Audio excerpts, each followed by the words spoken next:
I'm Frank Kearney. As many of you know, I'm a lawyer in Washington, D.C., and we focus on helping people with really serious injury cases, catastrophic life-changing medical malpractice cases, people who have been turned down for long-term disability because of a really serious injury or illness, people who have been hurt at work or on the roads or what have you. So we're doing an awful lot more these days by video and especially by Zoom, calls like this, calls with our clients, our insurance companies and everything.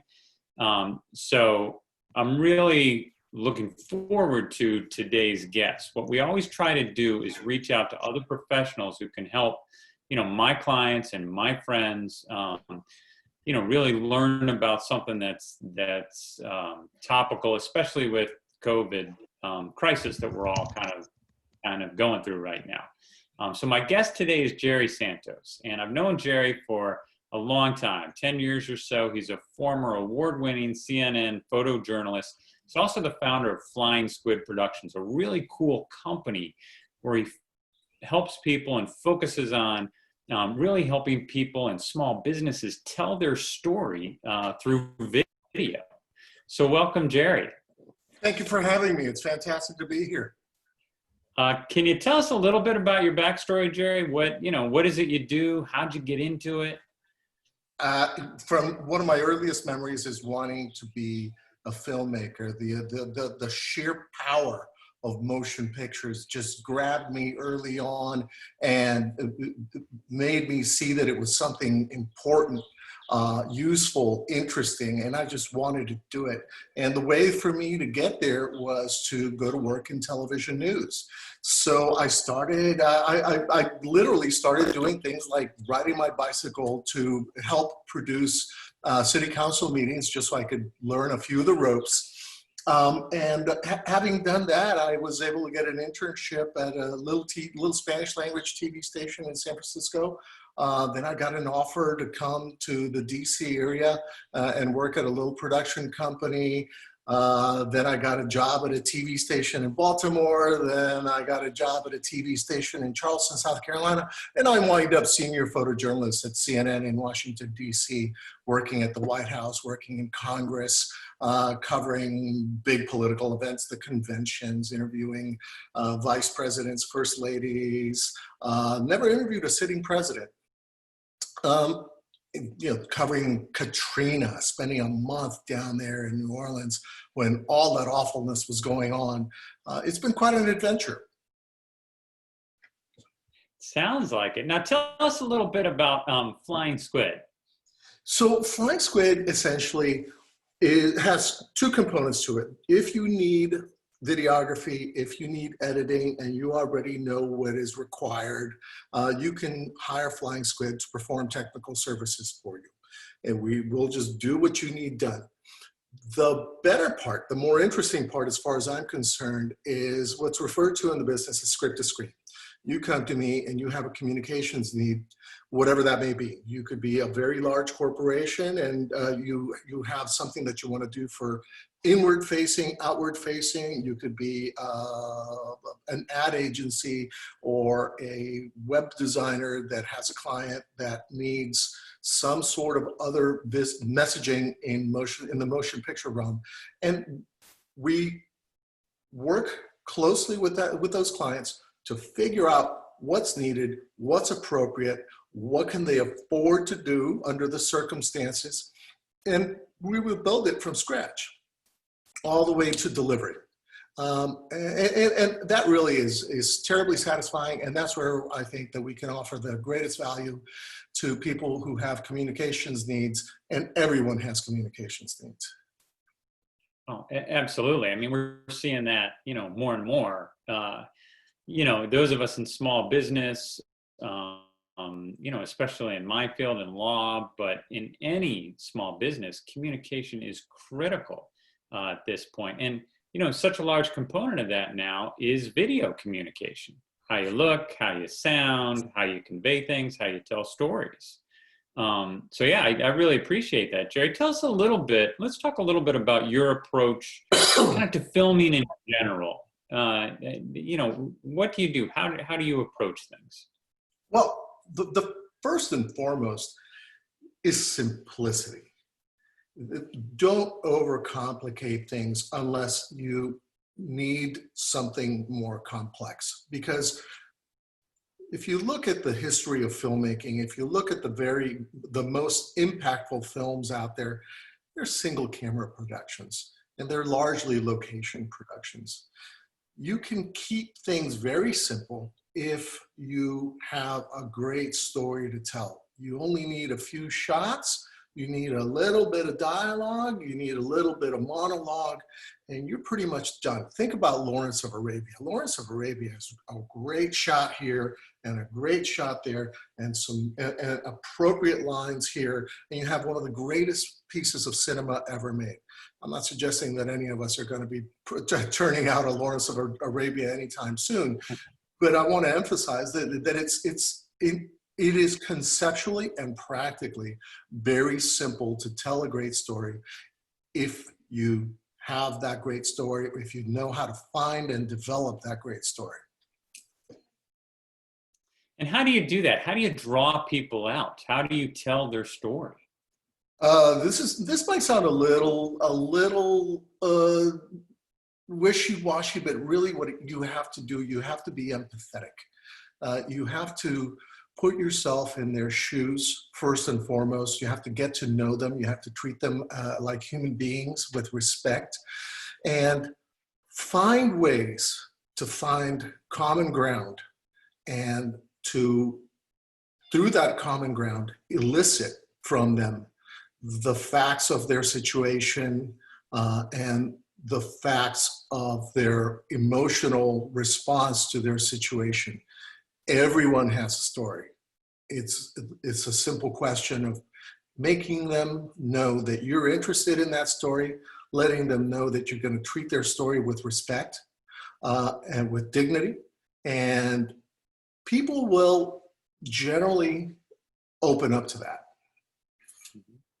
Yeah, no, that's a great point. I mean, as you know, you and I have worked together on many projects in the past, and for cases where our clients have major catastrophic injuries, Jerry and Flying Squid have filmed documentaries of our clients to really capture their struggles, their triumphs, their stories, interviewing the clients and the and their family members, and going to their homes and their churches, and where showing how they get out and around and what have you.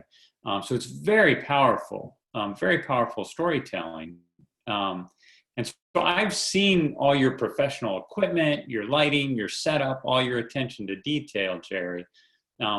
But give us some tips, if you wouldn't mind, for those of us who are new to video.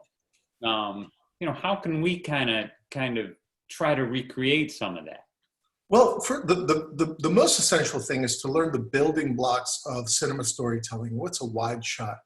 What's an extreme close-up? What's a medium shot? What's a bust shot?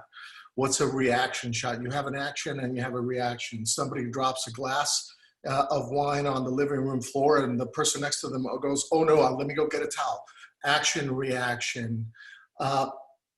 Pay close attention to audio. Audio is even more important, really, than most of the imagery, because audio is how we really get what is going on in other people's heads into our own heads. So audio is super important, and it's largely neglected in the 21st century with cell phone video, etc. So audio is an essential component of learning how to do it. Sequencing, wide shot, medium shot, tight shot. It all comes together in the edit to advance a story. You don't need fancy equipment. What you do need is some idea here of where your beginning it should be, what your middle should be, and what your ending should be. How do I express the thesis of my story? How do I get my story across in a manner that is linear enough to be comprehensible to my audience? And listen, there's a lot of flexibility in there, because the human brain it's a story making machine. So you actually know a lot more about telling a story in a cinematic way than you realize. There's also a lot of forgiveness there because the human brain is a story making machine. Your audience, if you just help them a little bit, your audience will weave your narrative for you, even if there are some deficiencies in what you've done. And you have to practice at it. You have to work at it a little bit. So just a few building blocks. Learn some of the basic shots. Pay attention to the audio. Have a beginning, have a middle, have an end. That's all there is to it.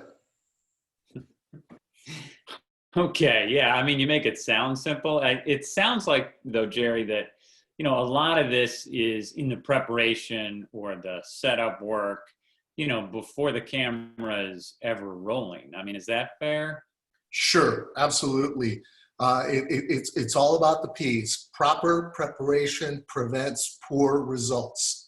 You have to have it in some way worked out in your head, even if it's really improvisational what you're doing, even if it's just kids and a handy cam or a cell phone gimbal in an empty pool shooting a little something about skateboarding.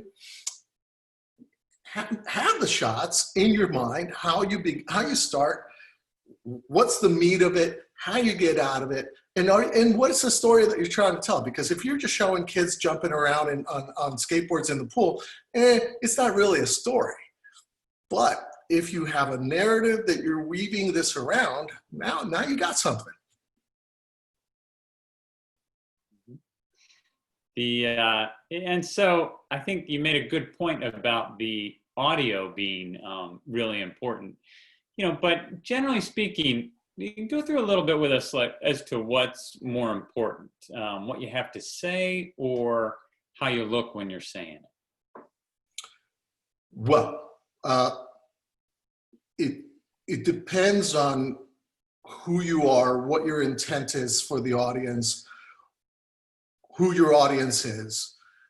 If you're a member of ZZ Top, I'm not going to tell you to be well groomed. It's about demonstrating who you are. It's about presenting yourself appropriately for the narrative that you're conveying and for the audience to whom you are addressing yourself. So it could be a matter of being well groomed and dressed appropriately for what you're doing, or it could be just exactly the opposite. What was the name of the Tom Hanks movie where he's marooned on an island in the South Pacific for years? He is properly grungy and scrawny in that film because that's a component of the narrative. So there's no real answer except do what's appropriate for your story. Now, I think where people do tend to get a little bit caught up is in the gear, because the gear can be fascinating, and you can think, oh, if I have a camera that's 4K and has a lens that can reach out to magnification of 22 times and so on, that'll really get you there. And it's the gear itself is probably the least important part. What's most important is to know the story, to prepare appropriately, to plan how to get in, how to pick out what's important, and how to get out. And look, a lot of us don't like the way that we look or sound on camera or on video, and I'm sure you deal with that, all the time. So a couple things are, one, how do you help people sort of through that when you're interviewing them, when you're telling their story, whether they're a business, doing a video for their website, or a person telling their story, or a video tribute, or anything like that. And then two is, I'd say, how do you, what are some tips for the rest of us to kind of look our best on a Zoom call, for example? Well, you could tell, for example, that I'm a little bit jolly here, and it's not the extra 20 pounds that the lens might give me. It's actually there. But I'm shooting down at myself instead of shooting up at myself, and I've got a light over here It cost me about 15 bucks at Home Depot. Right? I have all kinds of professional lighting equipment, but I specifically chose this because anybody can go down to Home Depot and get themselves a light and improve the shot. Raise the camera. But now we're strictly talking right now about video calls, whether it's Zoom or whatever the other application is. Look, take charge of your environment. Take charge of your environment. I cannot emphasize this enough. If it's worth doing, if it's a professional situation, it is worth doing and will pay dividends. So raise the camera. Don't have it looking. Nobody looks good with the camera shooting up at them. It could be Kim Crawford, and she wouldn't look that great. The classic old monster movie, horror movie shot. Yeah, you see that? Doesn't work, does it? Unless you're trying to convey that menace and that ugliness. So take control. Take charge of what the camera is doing. Take charge of what the audio is doing. Take charge of the lighting. I turned off every light behind me.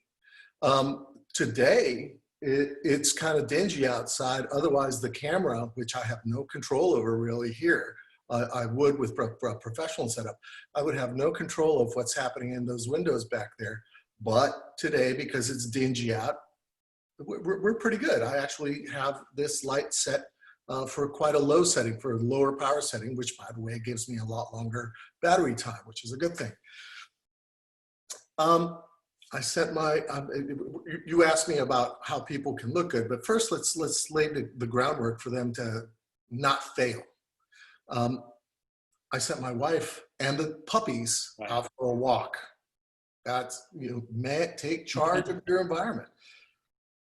The phones, this is the landline, these are the home phones. I took the batteries out of all of them so that some telemarketer doesn't interrupt my call, right? Cell phone, it's on vibrate. Take charge of your environment. Light it, make it pleasing. If the windows are really bad, you might need to move the camera to exclude those windows a lot more. And that keeps the camera from having to battle those windows, all that light, and quite possibly making you dark, and so on.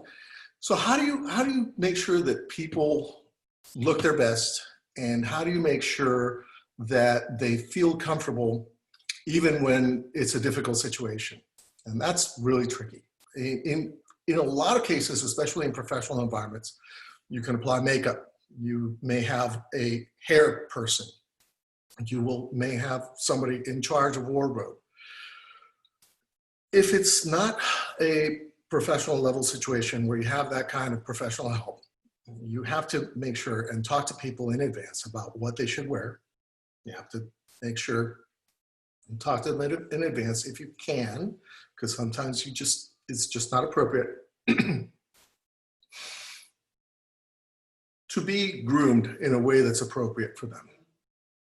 To be made up, if makeup is appropriate, in a way that works for them. For men or anyone, really, one of the biggest problems is sweat or skin oils. Just a paper towel. Do I have a paper towel? No, it's a lens cloth. Just something to pat people's foreheads with. Something to pat people's faces with. All of a sudden, you take away that sheen, and everybody starts to look better. And when people are profoundly uncomfortable, excuse me, getting dry here, you simply have to look them in the eye and reassure them and let them know that you're going to do their best for them, your best for them. And forgive me, I need a glass of water, which I should have had right here. That's all right. That's part of that prior planning prevents poor performance. Well, I had it ready. I just didn't have it handy. I think that's really critical. And Jerry, you're welcome to, kind of criticize how I look or how I've done it on this call as well. That may be helpful for people, because remember now, a lot of people are using this for serious stuff. I mean, it's job interviews, it's internship interviews, it's college interviews, it's testifying in court hearings. I mean, this is really stepped up from just, oh, this is a, cell phone video, on social media, to this can affect my career, my livelihood, et cetera. So I have a huge list of tips, and Frank, I would never criticize you. You're always on the ball. Actually, you look good. The only thing that I would change if I were you is if you can create some separation between yourself and your background, and there's a very good reason why I say that. You will note that there's a lot of depth behind me, and it's also pretty dark, right? Why? Because what's important here? It's my pretty face is what's important here. Nothing else that's going on behind us is important. It doesn't contribute in any way to the story. I see people all the time that are up against the wall, or they have all kinds of stuff behind them that doesn't really make sense, or it's actually really bright back there, and I find it distracting. And there's something else that happens. There is a lot of math going on inside your computer and on the servers that transmit the signals, compressing the videos so that it actually is not a humongous, unmanageable signal. And what that ends up doing is it winds up making the background really clean and sharp. But you, who are constantly in motion, tend to be being transmitted at a lower resolution, because that's the way that the algorithms save space, save bandwidth. This creates a situation in which you may look soft, you may not look your best, it may even not look quite accurate, but your background will actually be tack sharp. And that's something to keep in mind, because it could detract from who you are and what you're trying to say. So if it's a professional situation, I've already hammered on it. Take charge of your environment. Take charge. It's worth it. It will pay dividends. The other thing is to test. Try it out. Try it out early. Make sure that you have your settings on correctly. Make sure that you know where your mute is, and how, if you need to have your camera off until a certain moment, if you need to have your mute on, if the phone starts ringing behind you while you're listening to somebody else, know how to turn off your microphone. And have done a trial run and make sure that your microphone works correctly. I drove all the way to Rockville, Maryland the other day to buy this little doohickey so that I could use a professional microphone attached to the computer. And what I discovered is it didn't sound any better. It might not sound as good as the computer's built-in microphone. That won't be the case with every computer, right? But I'm taking control, and I'm managing it, and I'm testing it. And that's how you learn how these things actually really do work. And you don't want to have failures. You don't want to have bandwidth failures. I've had a lot of problems at this house with bandwidth. I've had to have real nasty conversations with the cable company in order to make them deliver what I'm paying for. You may need to do that yourself if you discover that you have an intermittent signal, a weak signal, etc. For example, there's something called Speakeasy speed test. There's all kinds of speed tests on the internet. I happen to like Speakeasy, and it will test your connection and let you know whether you're getting approximately what you're paying for. But the real test will be when you have this kind of an exchange with someone else, and they can see you and hear you consistently, and vice versa. I was on a call just the other day, and it was an important call for someone else. I was a member of the audience in that call, and they were having problems with the audio. It didn't help them. It didn't help them at all. And it was probably something that could have been addressed in advance, but it wasn't. I think that's a really good point too, Jerry, about taking control of your environment and, making things look as good as they possibly can. Because, a few, I don't know, months ago, I think it was, there was a video circulating, I think, of a newscaster working from home, and his two, little kids ran in, and his wife was chasing him and what have you. And, that was really funny and cute the first time.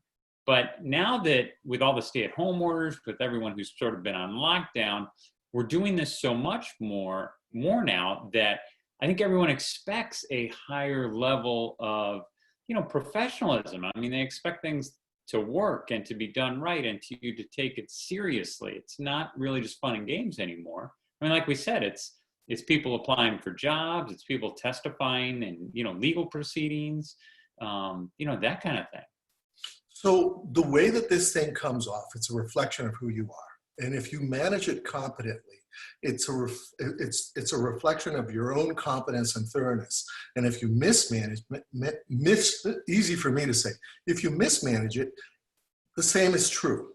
So again, take charge of your environment, test early. It's a little acronym that I learned in the television business, TETO, T-E-T-O, test early, test often. If in doubt, check it out. Check it out in advance. Make sure it works. Make sure you know how to make it work.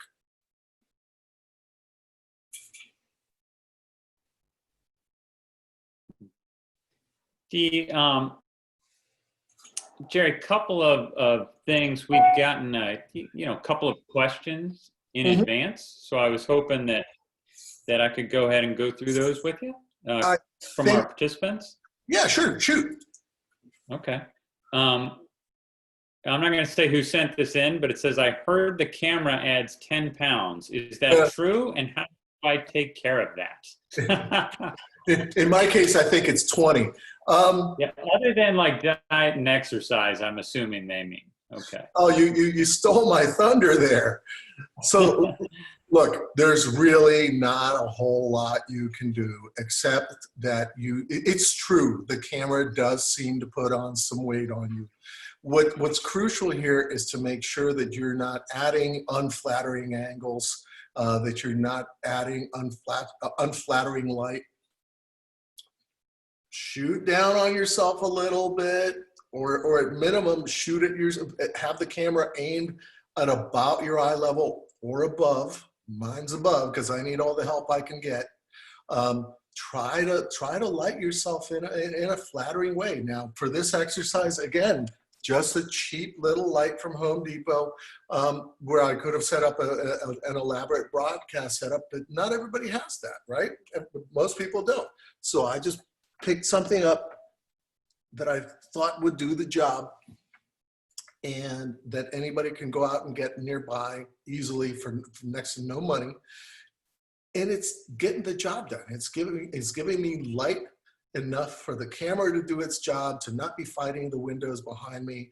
And I've got it a little bit off to one side. I'd like to think it's a reasonably flattering shot for the circumstances, and you can do it other ways. I mean, right now I just hung it off the screen right here, and that kind of changes things. You're going to have to find a way to make it flattering for yourself. But as a general rule, what you want to do is either have it off to one side, generally what we call the open side, or close to the center, but above you, never below. As I see, even on cable news channels, I see people who are doing stuff from home and they're a bit underlit, and it's just not pretty. And there's tons of stuff on the internet about how to light things, about how to have some kind of an interesting camera angle.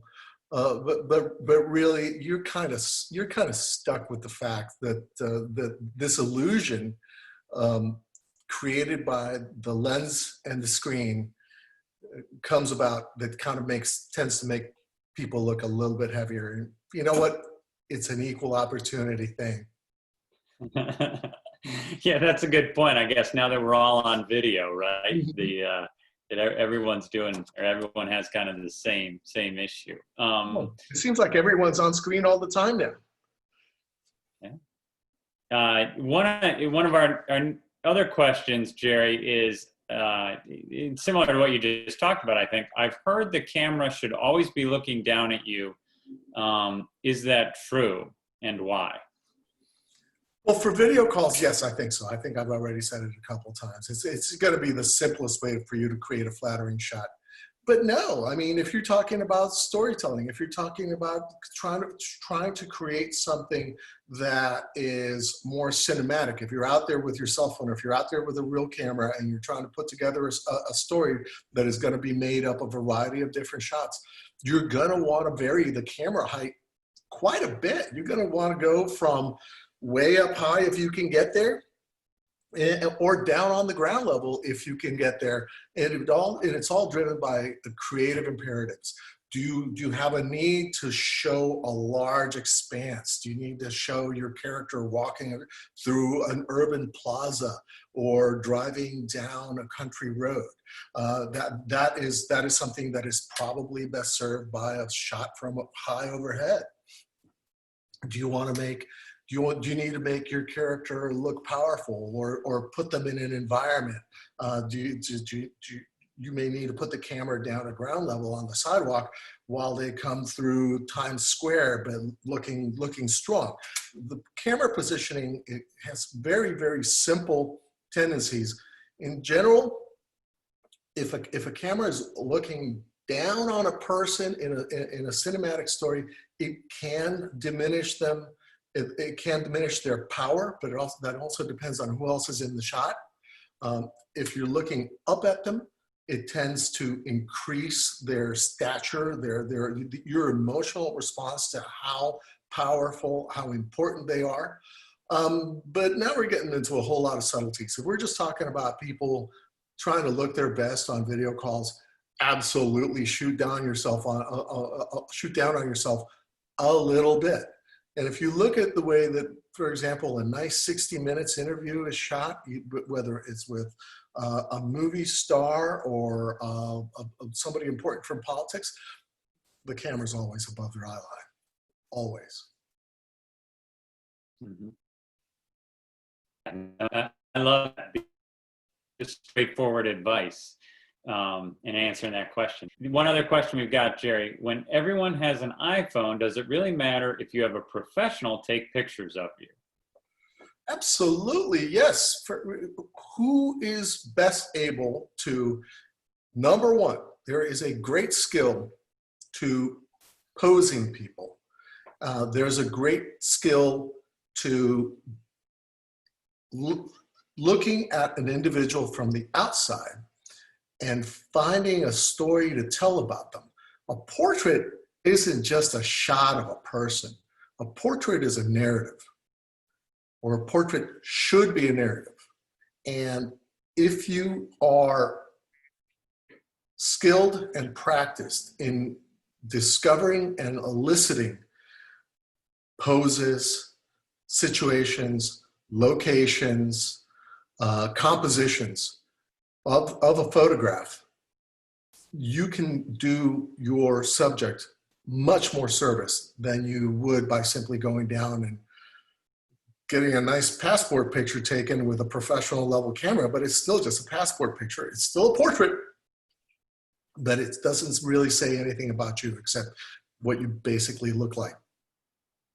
So yes, a professional photographer is an extremely useful person to have at your disposal and take advantage of, particularly in a corporate environment, particularly in an academic environment where you want to be able to have things to say about those individuals in a positive way. Yeah, that's a great point. I mean, a few minutes ago, we were talking about, camera equipment and lighting and what have you. And I got to say, your answer surprised me a little bit by saying that, yeah, you don't need a whole big expensive setup. You know, that inexpensive equipment can often do the trick. But the key, as you've kind of talked with us today about this, is the storytelling aspect, is the setup, is the preparation, is the testing, is the choosing and controlling the environment. All of those things that you do to really make a compelling story or even conversation on video. Mhm. Yes. Was there a question? I do have a question, actually, Jerry. Can you safely, like I've been to your studio before in your setup, but can you explain to us how you can safely shoot people and and film videos, in this day and age of social distancing? It's not hard. It's very commonsensical. You just have to not share an enclosed space with them. If you can, shoot outdoors. Stay at an appropriate distance. Wear your personal protective equipment as is sensible for people who are not in a medical environment. Just your mask and your gloves. Uh, Use a lens of the camera to stay 6 feet, 8 feet, 10 feet away as appropriate. You can see examples of this all the time now on the news where people are standing, having a conversation, standing 10 feet apart during an interview. It's quite simple. The biggest thing, I think, if weather permits, is to go ahead and use the outdoors to do a lot of your shooting, your production, because you constantly are going to have air circulating around you. Any infectious agent is going to be likely to be more dispersed and less concentrated than it may be indoors. You won't have the surfaces contaminated the same way. I'd say that it's really quite simple. Just keep your distance, use the equipment to help you get the shot, get in there by using longer lenses, by putting a microphone on a pole or having your subject clip the microphone themselves on a shirt if you're using a lavalier, for example. There's not going to be a whole lot more to it than that. You just have to do the same things you would do as if you were having a conversation with someone, and keep your distance. Mm-hmm. That's yeah, that I think that's great. That you can do a safe shooting type and that you could. Tell us a little bit, Jerry, about who you work with, in terms of people, businesses, what have you. So I've done I have a relatively wide assortment of smaller business clients, for example, a dealership, a butcher, a vineyard, people like this. But really the core of my business tends to be from creative agencies, people who do things like logo design, web publishing, advertising. And their clients will occasionally have needs that are the communication needs that are well met through some sort of motion picture product video. And they will call on me to do things like profiles of awardees for a banquet, or the law firms have been asking me to do plaintiff videos for them. And it's all storytelling. It's all about finding the right way to tell the right story that conveys, that meets the needs of the client.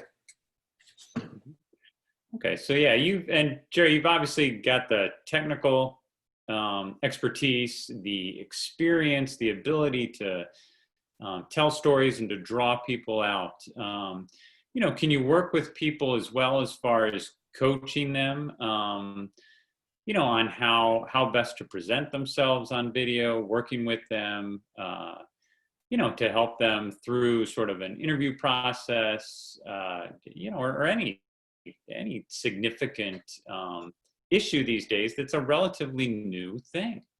It's an important component of what I do. Actually, there's people on television at the major networks who, when I first worked with them, they would stand in funny ways and not use their hands to convey any story, and maybe dress funny.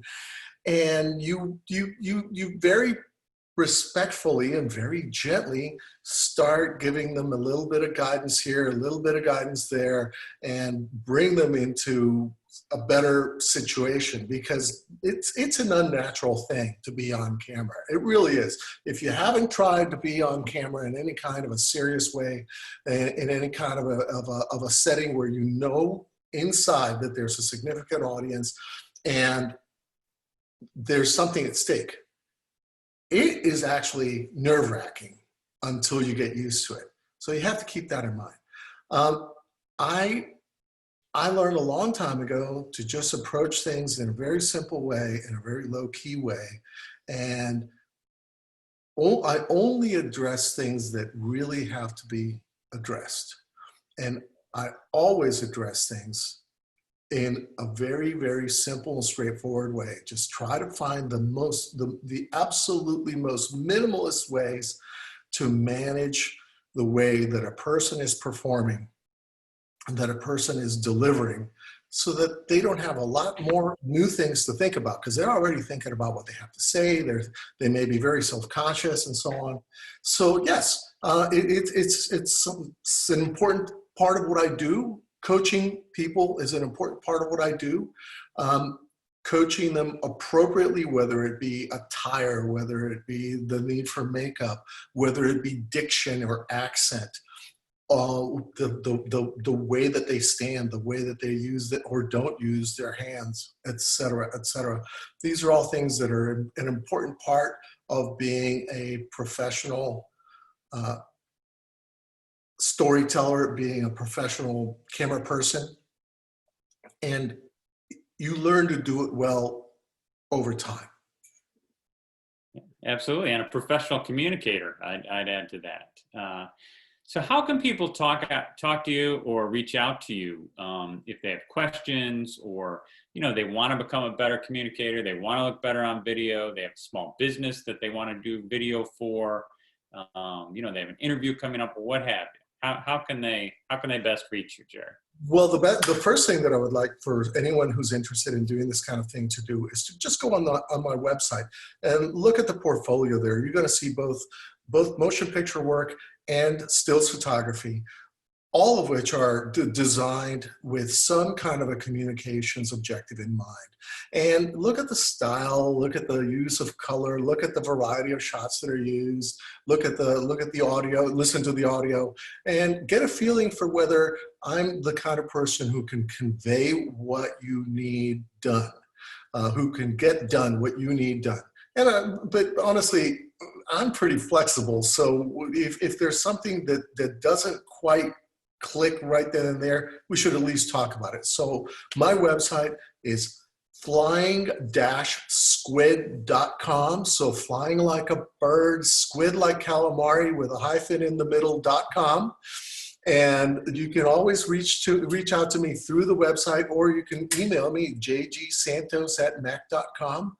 Phone number 571-612-0658. And I'm always happy to hear from you, and always happy to share whatever information I have. Yeah, no, that's awesome. And the only thing I'd add to that is two things. One is I know some of your work is not on the website because it's a highly confidential, highly sensitive matter that's sort of in a closed environment. And I know some of the videos you've done for me would fall into that category. This is absolutely true. I've done stuff for the Department of Defense that will never see the light of day. It just cannot. Any plaintiff videos on behalf of law firms, they're simply private and should never be made public. And that's an important thing to mention, is that you have to have, when you do these plaintiff videos, you have to have, first of all, an understanding of the very difficult situations that these families find themselves in. And you have to also have an understanding of what are the realistic needs and expectations of the law firm, who needs to have the privacy of their clients respected, to whom you are in fact representing when you are out on at someone's home on behalf of the law firm. All of these things are important to think about and keep in mind. Oh yeah, for anyone, definitely. Well, thanks, Jerry. Those are some awesome tips. Next time, I'm definitely going to raise the camera so it's shooting down at me more. So I appreciate that.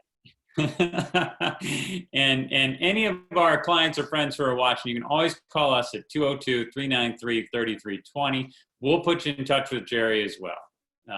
So thank you again very much, Jerry. I really appreciate it.